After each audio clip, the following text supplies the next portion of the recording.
অসমৰ প্ৰতি কৰা তেওঁলোকৰ অৱহেলাৰ প্ৰত্যেকটো বিষয়ে মই সাহসটো আছেই, অসমীয়াৰ সন্তান মই, ভগৱানৰ বাহিৰে পৃথিৱীত মই কাকো ভয় নকৰোঁ।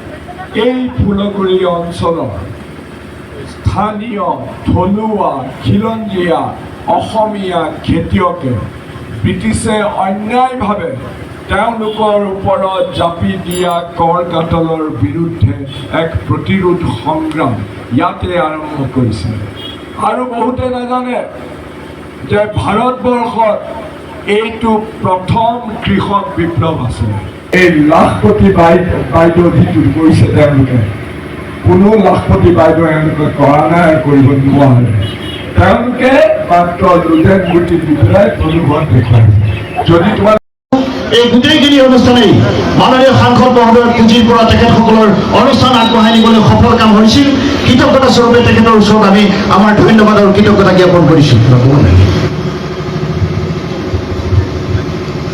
শ্ৰদ্ধেয় দৰ্শক মণ্ডলী, আমি আজি প্ৰদ্যুৎ বৰদলক আমাৰ মাজত পাই ধন্য মানিছোঁ আৰু তেখেতৰ এই ফুলগুৰি ধেমাল স্মৃতি সেৱালৈ তেখেতৰ যিটো অৱদান আৰু তেখেতৰ যিটো জানে আৰু পঢ়া শুনা কৰা ব্যক্তি হিচাপে তেখেতক আৰু আমাৰ কাৰণে যিখিনি সহায় সহযোগ আগবঢ়াইছে সেইখিনিৰ কাৰণে আমি তেখেতক সৌজন্যতাবোৰ প্ৰকাশ কৰিছোঁ, অনুৰোধ জনাইছোঁ। ফুলগুৰি ধাৱাৰ এই স্মাৰক ইয়াৰ প্ৰাংগণত সমবেত হোৱা ফুলগুৰি ধাৱা অঞ্চলৰ স্থানীয় ৰাইজ, আপোনালোকে গমেই পাইছে যে 5 বছৰৰ মূৰে মূৰে দিল্লীৰ পাৰ্লিয়ামেণ্টলৈ আপোনালোকে আপোনালোকৰ জনপ্ৰতিনিধি এজনক ভোট দি পেলাই পঠিয়াব লাগে। যোৱা 5 বছৰ মই নগাঁও লোকসভা সমষ্টিৰ পৰা আপোনালোকৰ জনপ্ৰতিনিধি হিচাপে দিল্লীত প্ৰতিনিধিত্ব কৰিছিলোঁ। আৰু আপোনালোকে জানে যে বিভিন্ন সীমাবদ্ধতা থকা স্বত্বেও মই বৰ আন্তৰিকতাৰে সৈতে, বৰ নিষ্ঠাৰে সৈতে বিভিন্ন ভাষা ভাষী ধৰ্ম জাতি জনগোষ্ঠীৰে বৰ্ণিল এই নগাঁও লোকসভা সমষ্টিটোক মই প্ৰতিনিধিত্ব কৰিছোঁ। আৰু সকলোকে বুকুৰ মাজত সুমুৱাই মই প্ৰগতিশীল দৃষ্টিভংগীৰে সৈতে ভৱিষ্যদৰ্শী কাৰ্যসূচী হাতত লৈ নগাঁৱত মই ভাৰতৰ মানচিত্ৰ বিশ্ব দৰবাৰতো বিভিন্ন ধৰণেৰে প্ৰতিষ্ঠা কৰিবৰ কাৰণে মই কাম কৰি গৈ আছোঁ। সকলোৱে জানে যে ব্ৰিটিছে অসমখন উত্তৰ পূৰ্বাঞ্চলখন কুষ্ঠিগত কৰাৰ পিছত 1857 চনত ব্ৰিটিছৰ বিৰুদ্ধে চিপাহী বিদ্ৰোহ হৈছিল। চিপাহী বিদ্ৰোহে ভাৰতৰ স্বাধীনতা সংগ্ৰামৰ প্ৰথমটো মাইলৰ খুঁটা। চিপাহী বিদ্ৰোহৰ পিছত বহুতে, আমাৰ অসমীয়া মানুহৰ বহুতে এই কথা নাজানে যে ব্ৰিটিছৰ বিৰুদ্ধে প্ৰতিৰোধ আন্দোলন গঢ়ি তোলা দ্বিতীয়টো মাইলৰ খুঁটা আছিলে 18 অক্টোবৰ 1861 চনত, যেতিয়া এই ফুলগুৰি অঞ্চলৰ স্থানীয় থলুৱা খিলঞ্জীয়া অসমীয়া খেতিয়কে ব্ৰিটিছে অন্যায়ভাৱে তেওঁলোকৰ ওপৰত জাপি দিয়া কৰ কাটলৰ বিৰুদ্ধে এক প্ৰতিৰোধ সংগ্ৰাম ইয়াতে আৰম্ভ কৰিছিল। আৰু বহুতে নাজানে যে ভাৰতবৰ্ষত এইটো প্ৰথম কৃষক বিপ্লৱ আছিল। ইয়াৰ আগতে ব্ৰিটিছৰ বিৰুদ্ধে কোনো কৃষক বিপ্লৱ ভাৰতত হোৱা নাছিল। আৰু তেনে এটা ঐতিহাসিক ঘটনা আমি বহুত ক্ষেত্ৰত মানুহৰ অজানিতে থাকি গৈছিল। মই আপোনালোকৰ সাংসদ হিচাপে মই চেষ্টা কৰিছোঁ যাতে ফুলগুৰি ধাৱাত ইয়াৰ এই বুৰঞ্জী প্ৰকৃত স্বীকৃতি যাতে ভাৰতৰ জনসাধাৰণে দিয়ে, যাতে দিল্লীয়ে, যাতে চৰকাৰে বা সৰ্বভাৰতীয় পৰ্যায়ত ফুলগুৰি ধাৱাৰ আমাৰ অসমীয়া প্ৰতিবাদী কণ্ঠৰ এই যিটো আধা লিখা দস্তাবেজ, এই দস্তাবেজ মই সম্পূৰ্ণ কৰি ইয়াক প্ৰচাৰ কৰাৰ কাৰণে এটা মিছন হিচাপে মই যোৱা কাৰ্যকালত এই কাৰ্যসূচী গ্ৰহণ কৰিছিলোঁ। এই যিখন স্মাৰক ইয়াত মই ইংৰাজীতো লিখিছোঁ, কাৰণ তাতে বাহিৰৰ মানুহে ইংৰাজীতে পঢ়ি পেলাই বুজিব পাৰে।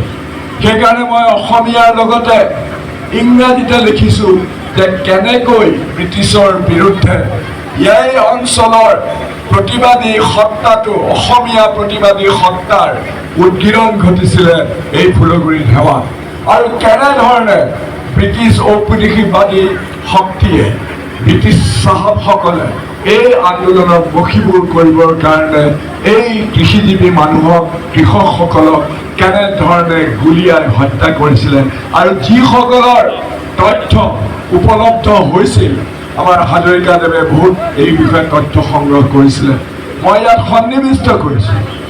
এয়া মই কিবা নিজৰ বাহ ল'বলৈ কৰা কাম নহয়। এজন জনপ্ৰতিনিধি হিচাপে এইটো মোৰ দায়িত্ব যে ফুলগুৰি ধেৱাৰ দৰে ঐতিহাসিক ঘটনাক যদি আমি বিশ্ব দৰবাৰত, সৰ্বভাৰতীয় পৰ্যায়ত যদি আমি প্ৰতিষ্ঠিত কৰিব নোৱাৰোঁ বা চেষ্টা নকৰোঁ, তেতিয়াহ'লে এজন জনপ্ৰতিনিধি হৈ দিল্লীলৈ এমপি হৈ যোৱাৰ জানো কিবা সাৰ্থকতা আছে? এইটো এটা উদাহৰণ। প্ৰত্যেক ক্ষেত্ৰতে মই আপোনালোকৰ জনপ্ৰতিনিধি হিচাপে মই প্ৰত্যেক ক্ষেত্ৰতে নগাঁও, মধ্য অসমৰ, সমগ্ৰ অসমৰ আৰু সমগ্ৰ উত্তৰ পূৰ্বাঞ্চলৰ জ্বলন্ত সমস্যাবিলাক মই দিল্লীৰ মজিয়াত সজোৰে আৰু শক্তিশালীভাৱে উত্থাপন কৰিছোঁ। মই এই সমস্যাবিলাক সমাধান কৰিবৰ কাৰণে মই চেষ্টা কৰিছোঁ। এনেকুৱা বহুত ধৰণৰ ঘটনা হৈছে যে পাৰ্লিয়ামেণ্টত, লোকসভাত সন্মুখত বহি আছে 56 ইঞ্চি থকা ভাৰতৰ তথাকথিত প্ৰধানমন্ত্ৰীগৰাকী, সন্মুখত বহি আছে ভাৰতৰ গৃহমন্ত্ৰী, সন্মুখত বহি আছে ভাৰতবৰ্ষৰ বিত্তমন্ত্ৰী বা প্ৰতিৰক্ষা মন্ত্ৰী বা চৰকাৰৰ মুৰব্বীসকল। তেওঁলোকৰ চকুলৈ চাই অসমৰ প্ৰতি কেতিয়াবা কেতিয়াবা কেন্দ্ৰই কৰা বঞ্চনাৰ বিৰুদ্ধে বা অসমৰ প্ৰতি কৰা তেওঁলোকৰ অৱহেলাৰ প্ৰত্যেকটো বিষয়ে মই সাহসেৰে, সাহসটো আছেই, অসমীয়াৰ সন্তান মই, ভগৱানৰ বাহিৰে পৃথিৱীত মই কাকো ভয় নকৰোঁ। গতিকে এই প্ৰধানমন্ত্ৰীয়ে হওক বা চৰকাৰৰ মুৰব্বীয়ে হওক, মই অতি শক্তিশালীভাৱে আপোনালোকক প্ৰতিনিধিত্ব কৰিছোঁ, আৰু অতি আপোনালোকৰ শক্তিশালী কণ্ঠ হিচাপে যাতে মই আপোনালোকৰ পৰিচয় দিব পাৰোঁ, তাৰ কাৰণে মই অহোপুৰুষাৰ্থ কৰি লৈছোঁ।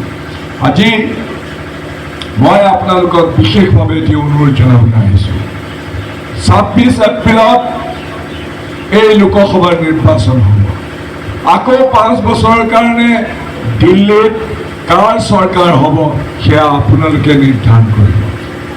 আম্বানী, আদানীৰ দৰে ব্যক্তিয়ে এই মোদী চৰকাৰৰ বদৌলতত আজি ধনী ধনী হৈ গৈ আছে।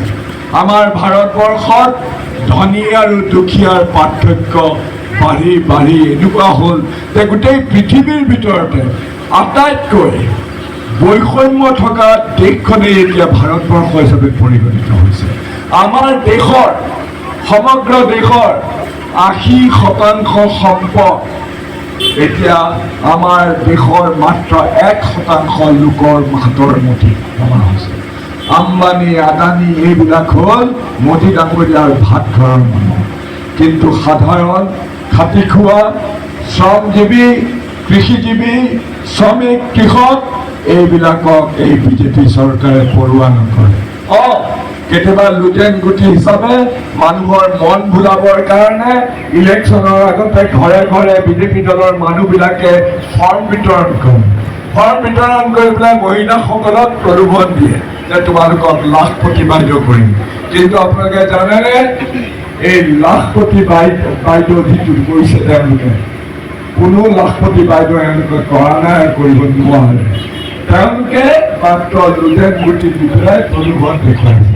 যদি তোমালোকে সঁচাকৈ লাখপতি বাইদেউ কৰিবৰ পৰা তোমালোকৰ ক্ষমতা আছে, যদি নিষ্ঠা আছে, ঘোষণা নকৰা কেলে? ঘোষণাটো কাকো কৰা নাই। আজি 4 মাহ ধৰি লাখপতি বাইদেউ বনাম ধৰি বিজেপিৰ মিটিঙলৈ চবকে লৈ যায়। অমুকটো আঁচনি কাটিম, তমুকটো আঁচনি কাটিম, ৰেচন কাৰ্ড কাটিম, তোমালোকৰ পকা ঘৰটো কাটি দিম, এনেকুৱা ধৰণৰ ভয় ভাবুকি দেখুৱাই বিজেপি দলত সন্নিৱিষ্ট কৰিছে। বিজেপি দল দুখীয়াৰ তেজ শোষণ কৰি ধনী হোৱা টকাৰ পাহাৰৰ ওপৰত বহি থকা বিজেপি দলৰ নেতাসকল তেওঁলোকে টকা পইচা প্ৰাচুৰ্য আৰু গৰম ভাতৰ ধোঁৱাৰে পৰিৱৰ্তিত হৈ জনসাধাৰণক আভুৱা ভৰাবলৈ চেষ্টা কৰিছে। ৰাইজ এই বিজেপি চৰকাৰৰ ফাঁকিবাজ প্ৰতাৰণা এইবিলাক সাধাৰণ ৰাইজে বুজি পাইছে। গতিকে আপোনালোকে সিদ্ধান্ত ল'ব যে 26 এপ্ৰিল তাৰিখে আপোনালোকে কাক ভোট দিব। মই ভাৰতীয় জাতীয় কংগ্ৰেছৰ প্ৰাৰ্থী হিচাপে আপোনালোকৰ ওচৰলৈ আহিছোঁ। মোৰ জীৱনটো সাংসদ হিচাপে খোলা কিতাপ মই খতিয়ান আপোনালোকৰ আগত দাঙি ধৰিছোঁ। মোৰ ছ'চিয়েল মিডিয়াত মই খতিয়ানৰ দস্তাবেজ আপোনালোকৰ আগত দাঙি ধৰিছোঁ। মই যোৱা 5টা বজাত কেনেকৈ কাম কৰিছোঁ, কেনেকৈ মই কাম কৰিব বিচাৰিছোঁ আৰু অহা 5টা বছৰত মই কেনেকুৱা ধৰণৰ ভৱিষ্যদৰ্শী কাৰ্যসূচী হাতত লওঁ সেই সকলো কথা মই দাঙি ধৰিছোঁ। মোৰ বিপৰীতে বিজেপি দলে থিয় কৰাইছে। আচলতে এইবাৰ বিজেপি দলে 2জন প্ৰাৰ্থী দিছে, এজন সুৰেশ বৰা আৰু আনজন UDF দলৰ আমিনুল ইছলাম। আমিনুল ইছলামক থিয় কৰাইছে মুখ্যমন্ত্ৰী হিমন্ত বিশ্ব শৰ্মাৰ কথাত উঠা বহা কৰা আন এটা সাম্প্ৰদায়িক দল UDFৰ প্ৰাৰ্থী হিচাপে। UDFে জানে বদৰুদ্দিন আজমল ডাঙৰীয়া এতিয়া ভাড়া কৰা হেলিকপ্টাৰত 2-3খন হেলিকপ্টাৰ ভাড়া কৰি এতিয়া চৰে চৰে ঘূৰি ফুৰিছে। কৈছে যে মিয়া এজনক পঠিয়াব লাগে, মিয়া ভাষাত কথা ক'ব বোলে পাৰ্লিয়ামেণ্টত। মিয়া সকলো অসমীয়া, মিয়া কথাই কওক বা মই কোৱা অসমীয়া কথাই কওক, আমি সকলো একেখন অসমৰ বাসিন্দা। মই এইটো সুনিশ্চিত কৰিব খুজিছোঁ সকলোকে, এই যে আমাৰ মাজত বিভাজন কৰিছে, ধৰ্মীয় মেৰুকৰণৰ ৰাজনীতি কৰিছে। ব্ৰিটিছসকল যেতিয়া প্ৰথমতে আমাৰ অসমলৈ আহিছিলে তেওঁলোকে প্ৰতিৰোধ সংগ্ৰামৰ সন্মুখীন হৈছিলে। তেতিয়া অসমীয়া জাতিটোক বিবশ কৰিবৰ কাৰণে তেওঁলোকে কানি খুৱাই দিছিলে বহুত মানুহক, যাতে নেতাসকল বিবশ হৈ পেলাই কোনো ধৰণৰ তেজস্বিতাৰে সৈতে কাম কৰিব নোৱাৰে। সেই একেটা বস্তু বিজেপি দলে শাসন পোৱাৰ পিছত 2016 চনৰ পৰা কৰিছে। তেওঁলোকে কেৱল ধৰ্মান্ধতাৰ কানি খুৱাইছে আৰু অসমীয়া মানুহৰ মাজত হিন্দু মুছলমান কৰি বিভেদ কৰি যিবিলাক মৌলিক সমস্যাই আমাৰ জনসাধাৰণৰ জীৱন চুই যায় প্ৰতিক্ষণে, আমাৰ নিবনুৱা সমস্যা, মূল্য বৃদ্ধিৰ সমস্যা, আমাৰ অনগ্ৰসৰতাৰ সমস্যা, এইবিলাক সমস্যা তেওঁলোকে সমাধান কৰা নাই। কেৱল হিতাধিকাৰী সৃষ্টি কৰি লুজেন গুটি দি পেলাই মানুহক প্ৰলোভিত কৰি ঠায়ে ঠায়ে পুলিচ বাহিনী নিয়োগ কৰি মানুহক ভীত সন্ত্ৰস্ত কৰি তেওঁলোকে বিজেপিৰ পাল্লা ভাৰী কৰিবলৈ চেষ্টা কৰিছে। কিন্তু ৰাইজ গোটেই নগাঁও লোকসভা সমষ্টিত সকলো ভাষা ভাষী ধৰ্ম জাতি জনগোষ্ঠীৰ মই অকুণ্ঠ মৰম আৰু সমৰ্থন পাবলৈ সন্মুখীন হৈছোঁ। সেইকাৰণে মই অতি আন্তৰিকতাৰে সৈতে আৰু দায়বদ্ধতাৰে সৈতে আপোনালোকৰ এজন যোগ্য প্ৰতিনিধি হৈ দিল্লীত আপোনালোকক প্ৰতিনিধিত্ব কৰিবৰ কাৰণে আগবাঢ়ি আহিছোঁ।